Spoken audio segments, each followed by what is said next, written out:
All right, so welcome back. Thank you guys for clicking on this YouTube video. As you can tell by the title, today we're gonna talk about my unique journey to become the #1 ranked long driver in the world. So I'd like to start this video off though, thanking the people that have made this possible, because without them, I would not be in the position I'm in today. First and foremost, I'd like to thank God for blessing me with the talents, the abilities, and everybody in my life that have helped get me here, as well as supported me in this journey.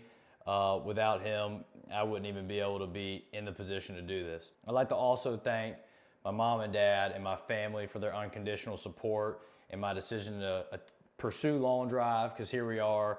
Without them, none of this would be possible. I would also like to thank my trainer, James Hertz, and the Body Pro Fitness family, who have been with me since 2016, even in high school, pushing me to become my best, and really taught me grit and really how to dig deep and fight through things, even when things aren't necessarily in your favor.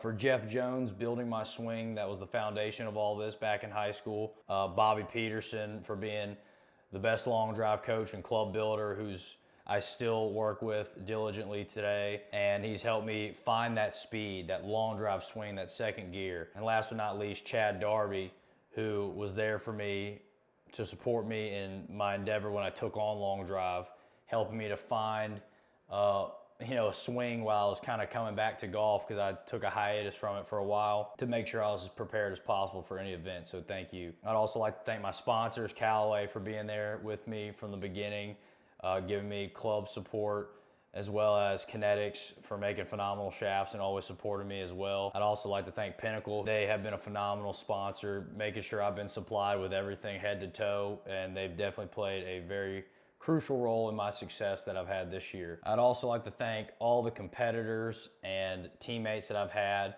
that have pushed me to be my best and have been there to encourage me even when I've been down on myself. So thank you as well, and I appreciate you guys. So that's the important part, the thank you part, but let's get to the meat and potatoes of the video, what everybody's here to see. And this is my story and my journey to becoming the #1 ranked long driver. It all started with a ski wreck I got in 2021 on a college fraternity ski trip. I hadn't played golf since senior year of high school. Now we're in junior year of college. I'm skiing. I get in a bad ski wreck. I say bad. The setup was bad. I was snowboarding at about 58 miles per hour. Fell and kind of skid a few times and went off the mountain, hitting a tree. Thank God I didn't get any major damage. I hit the tree across my chest.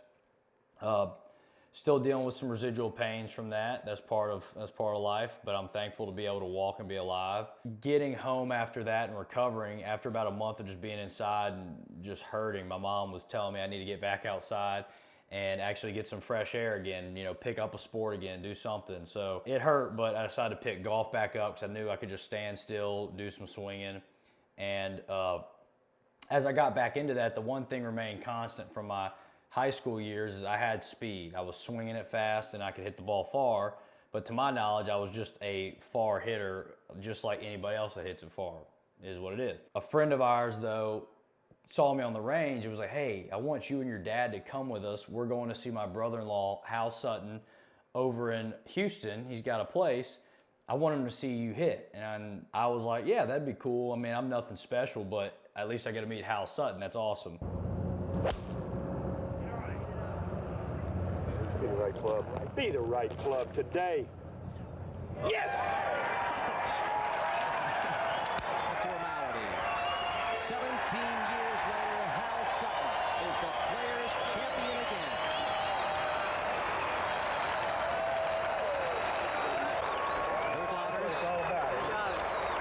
As we're there getting fit, he's watching me hit irons first, and he just, I guess, blown away, because he finally goes, Jack, you know anybody that hits, as far as you? I went, no, sir.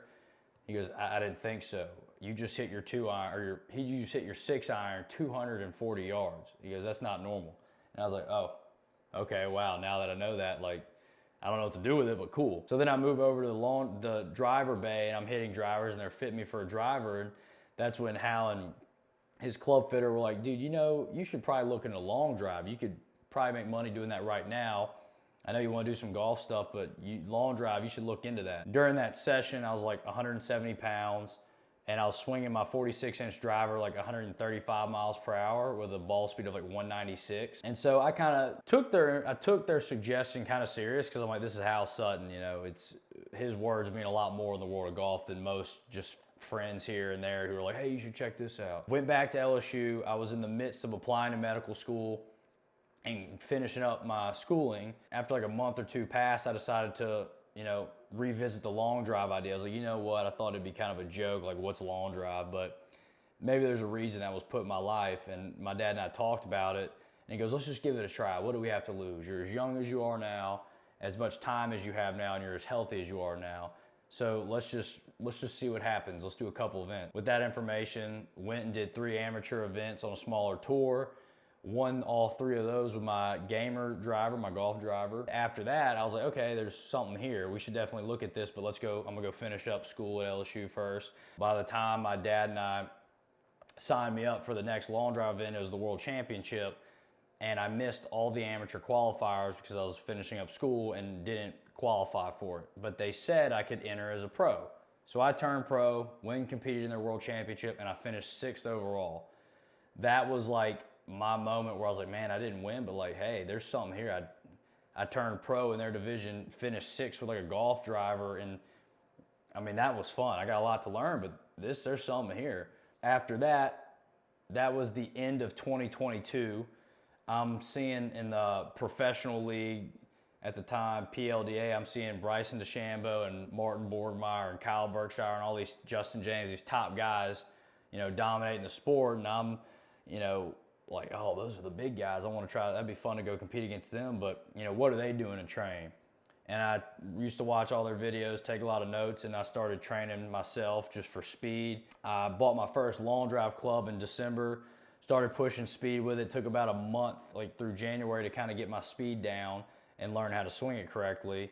And I think my best at the time was 150 miles per hour club speed and 250 miles per hour ball speed. Once I was kind of like, okay, I've got a foundation, I figured let's, you know, who's the best long drive coach? And we found Bobby Peterson in the One Stop Power Shop. My dad called him up, told him what my numbers were. I think 215 ball speed is what he told Bobby, and Bobby likes to take off about 6 or 7 miles per hour. He calls it daddy numbers, because usually the dads always blow up their kid a little more than they are, so he was assuming I'd be like 209, 208 ball speed. We're gonna go visit Bobby for him to get eyes on me, see what my odds are in the sport, maybe give me some better equipment.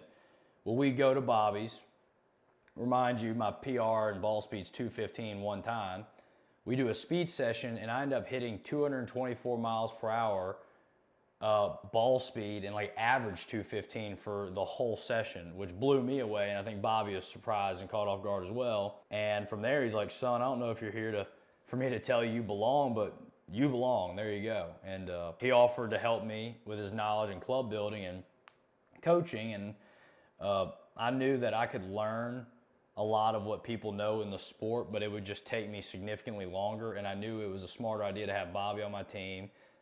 He was a great guy, and he had the knowledge that I couldn't learn. He had all the long drive knowledge from all of these years, all of these swings, all these champions, and he had it. I could just listen to him versus have to like forcefully learn it over the next few years. So I knew efficiently it would be best to have him on my team. Bobby and I joined forces, and I've been hitting with him now for about almost 3 years. And it's been great. He's played a huge role in my success today. But moving on to how I ended up jumping into tournaments, I'd missed my first 6 tournaments in my 2023 rookie year due to a forearm injury that was killing me. I think the doctor said I had stress reaction or something in my forearm where it was close to maybe fracturing, but there was no like exact moment they could foresee coming. So I was kind of like just hitting with a really hurt arm. Still competed. I missed the first 6 tournaments. The 7th tournament, I think it was the 7th, was in LaSalle, Colorado, my rookie year. Went and competed, and I ended up winning the regional qualifier 1 of 5 to move on to the World Championship. Punched my ticket there. That was awesome. And then played the pro event the next day, and I hit like 224 miles per hour ball speed in that tournament, which was awesome, seeing that a speed session personal best translated to the grid, which is always a huge plus and confidence booster. I finished tied 5th in that tournament. Move on to the next tournament in Memphis. I had to skip because of my forearm killing me. The next tournament after that, I competed in Connecticut for my second tournament, and I finished tied 9th there, and I went 228 miles per hour in competition there. So I kind of set my PR speed in tournament there. Next tournament after that was Salt Lake City, Utah. I was in the most pain I've been in for a long time, and it was with that forearm, but I kept competing because I didn't want to miss an opportunity to compete after having some decent finishes, and I ended up getting second place in that tournament. That gave me the taste of what, you know, the finals was like, you know, the pressures and all that. So it was a good experience, but it also made me really address my forearms. It's like, man, I'm getting this far injured. If I could just get healthy, I think I could do really well. Well, I go back home, really focus on addressing my forearm, getting healthy, worked with PTs in North Carolina at Par for Success, which were awesome, and Trent Wyrick in Shreveport, and got my forearm stuff settled. Rolled on to my 4th event, which was our first event back on the Golf Channel since COVID. In that event, I ended up winning, which was awesome because, you know, I was getting close in the previous tournaments, but being able to be a big event on TV, I was so pumped to be there. I was like, man, I'm just excited to be here. And then next thing you know, I'm in the top 8. I'm like, oh, I'm on TV. This is awesome. Then I'm in the semifinals and I win that match. And then I'm in the finals and I win. And it's just such a rush of emotions. You know, I couldn't process it for a while because it just so much happened so fast. But I ended up beating a longtime long drive veteran in my quarterfinal match, the world number 1 at the time in my semifinal match, and then the household name world number 2 at the time in my finals match to win it on TV. And that was a big moment for me, kind of my big break, and kind of got my name out there and my career kind of jump started more. Then a few weeks after that, I go on to do a speed session because I'm feeling a little bit better, and I go 238.7 miles per hour in the speed session. That was only like my 3rd speed session that year, which was also blew me away because I was like, I knew I could break 230, but I didn't know I could go that fast. And my club speed was like 160.8 on that shot. Ended up getting tied 9th to that championship. Insane competitors, insane competition, and I got close, but you know, just wasn't my day. I was trying to figure it out on the range and on the grid, but some days you have it, some days you got to find it. So closing off my 2023 rookie season, I was able to get, I think my ranking as low as somewhere between 12th, 13th, and 14th in the world. I would have to go back and look specifically, but I was able to go from unranked to one of those 3 ranks. And then I started off my 2024 sophomore season with a tied 5th finish in California. That was on TV as well. Then after that, we went to Memphis, Tennessee. I finished tied 7th there in a double elimination format. After that, we had LaSalle, Colorado. That's an awesome grid. I got 2nd place there, so that was a close one. I just kept moving up in the rankings through these events. After Colorado, we had Belleville, Ontario, Canada, our first Canada event that year. I finished tied 9th.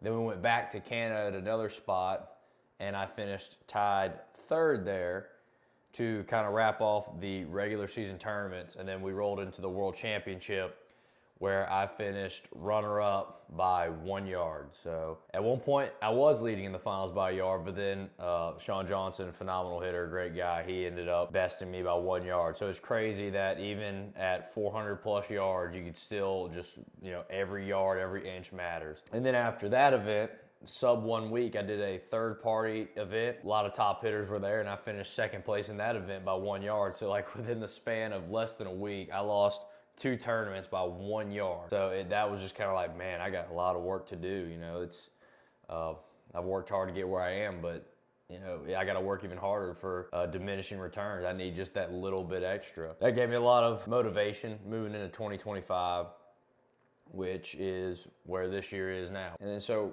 rolling into 2025 this year, first event, Mesquite, Nevada, I had a tied 3rd finish. Second event, Mesquite, Nevada, I had a tied 5th finish.